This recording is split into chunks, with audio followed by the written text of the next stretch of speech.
Hello everyone, I'm Xielin. Today I want to share the video about gender and the digital divide in GTA 5 and World 3.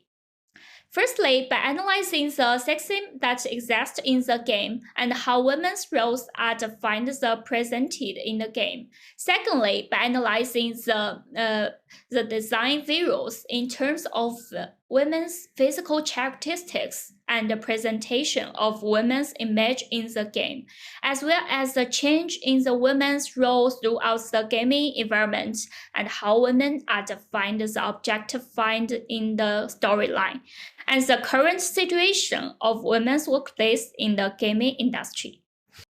I'm going to analyze the gender differences between the games about World 3 and GTA 5. GTA 5 is an action-adventure game set in the fictional city of Los Angeles, where the players can take on the roles of three characters, Michelle and Franklin and Trevor. These three characters have their own backgrounds and stories, and players can learn about them through different quests and campaigns, as well as explore the vast open world of Los Angeles. And the World 3 is set an ancient world of magic and fantasy. The world was once prosperous, but sadly fell into chaos and war.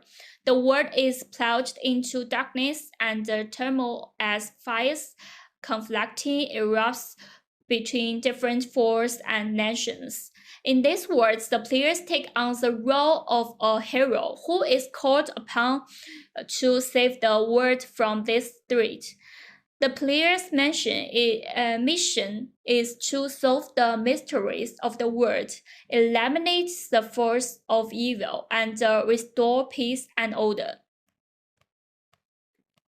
A woman's role in the games are female gamers, female characters in the games, and female game industry practitioners. Gender has become an important dimension in the discussion of game culture.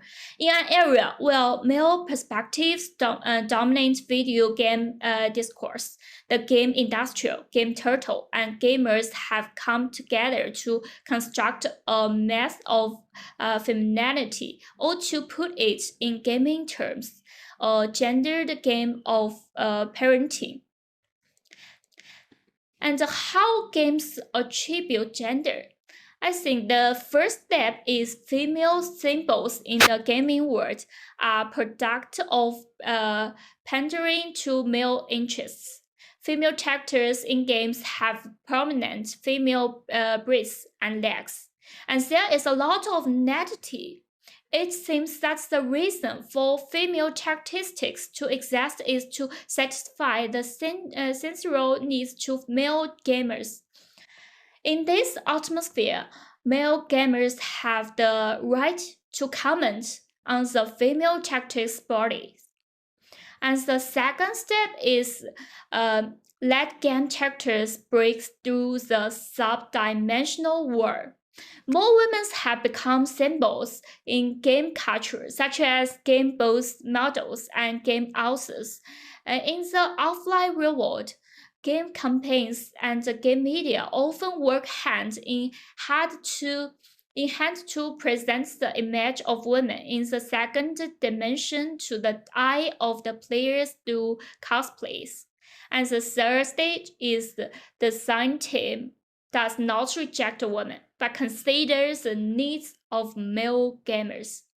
Also, many female game designers are influential and involved in the field of game design, and game design teams are not opposed to female members joining them.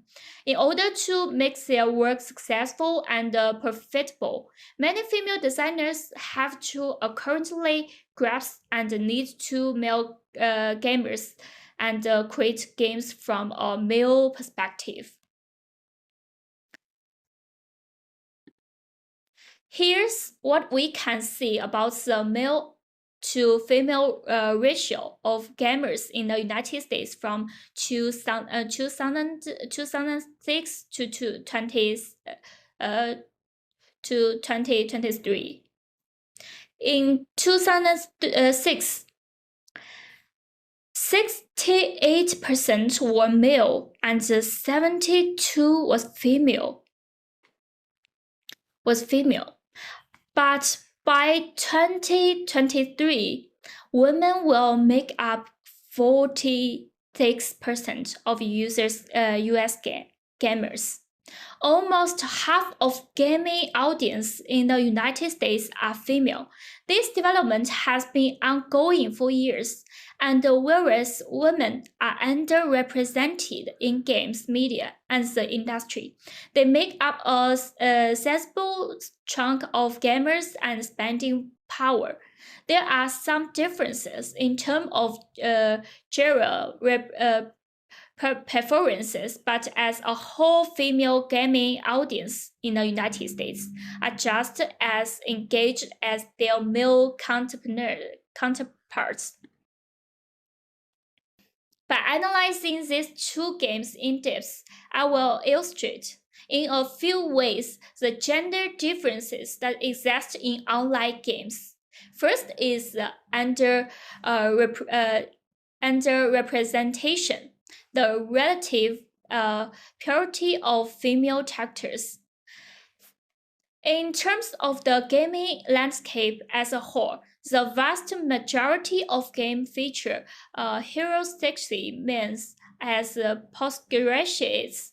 For example, GTA5, the main story revolves around three male poachers, Michelle, Trevor, and Franklin. And World3, most of the main characters such as Yu Guizi, Dong Huan Tai, Yu Danwan, and Zhang Kanfen, Song Yifeng, Seven Knights, and so on, are also males. And second is the unequal status. Women are reduced to subordination, democracy, and objectification. Not only the female characters often used as backgrounds, but their images are often sexualized and even becomes the protagonists playing scenes and trophies.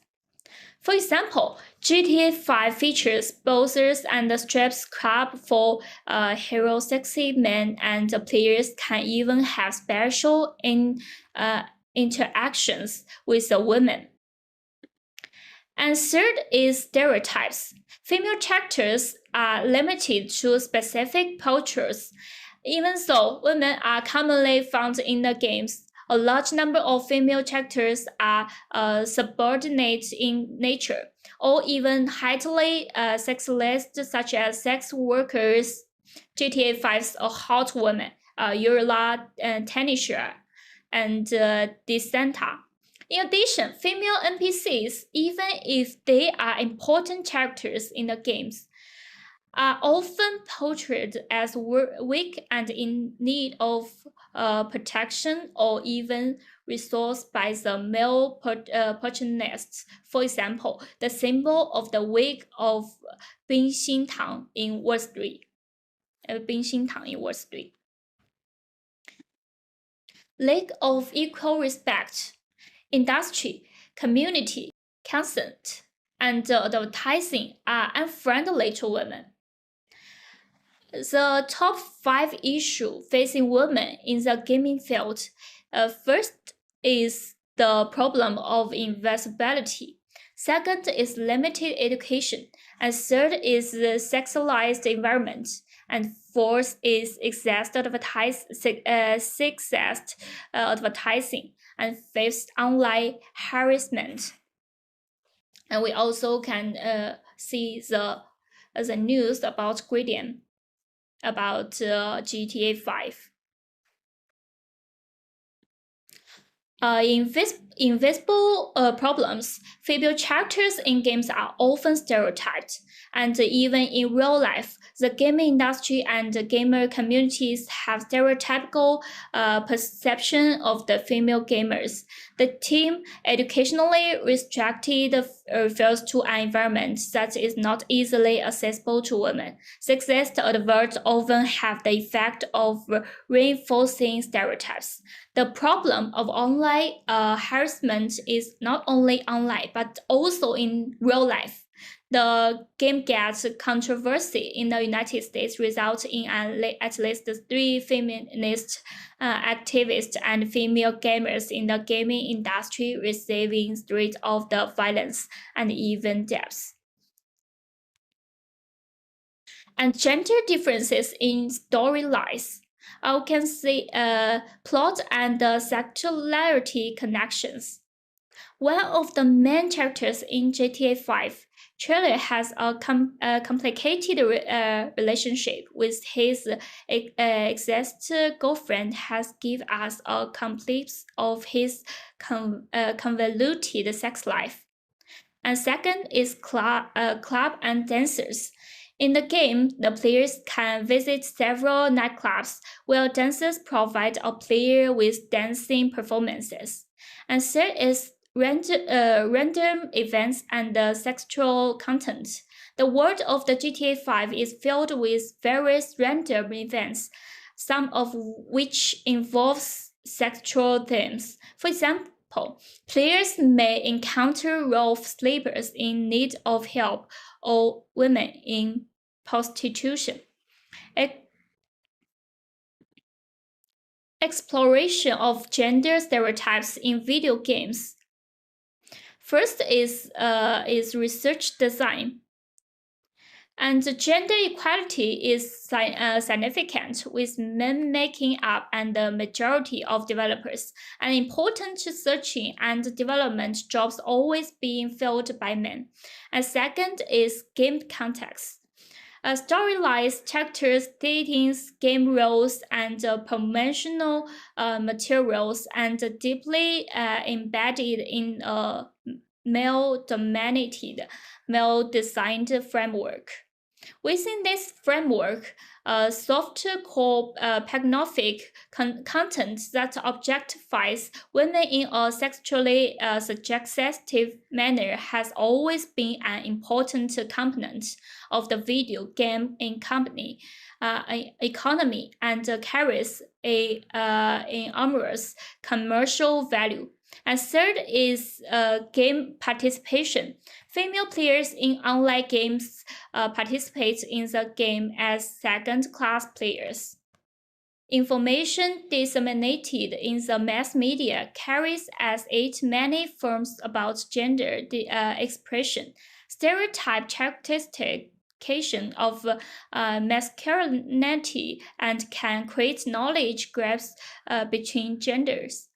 Internet communication further waves these norms and divides in its social power. Unlike other form of internet communication, the new media vehicle of video games has a high degree of stimulation, immersion, and in-depth socialization, and brings the characters and social relationships within the game into the real world through the offline fan economy.